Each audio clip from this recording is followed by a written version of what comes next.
На самом деле, мне кажется, что сейчас лучше посидеть дома, однозначно. Обязательно сделать прививочку ПЦР и кайфануть, потому что не так часто в нашей жизни мы можем проводить время с близкими, родными. Я думаю, они это точно заслужили. Посидим дома, погуляем в парке, особенно далеко никуда не пойдем. Мы тоже такая первая прививка есть. Ты отвечай за себя, а за меня не надо говорить. Нет, мы не боимся. Я считаю, что вирусы для того и созданы, чтобы ими переболеть и чтобы был иммунитет. А я планирую играть в теннис каждый день, бегать как минимум 5-7 километров. Все нормально, гуляем. Народу много сегодня, погода замечательная.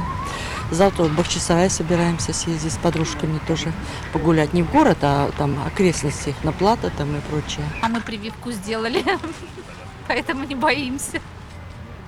Дети дома, мы тоже дома. Будем отдыхать.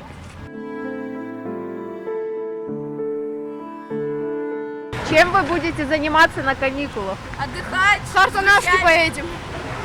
наслаждаться жизнью. Ведь мы так любим жизнь.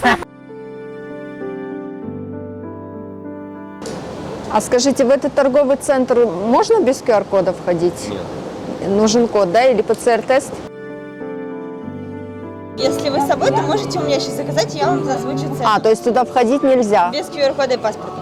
Только можно на вынос кофе, да, получается? Да. Я поняла. Это если я хочу присесть, мне нужно предъявить QR-код и... Да, у нас написано либо сертификат о прививке, либо QR-код от ПЦР.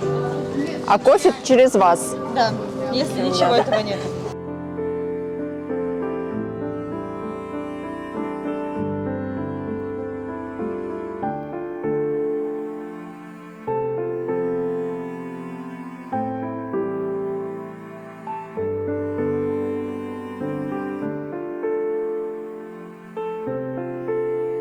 Обстоятельства сами за себя говорят.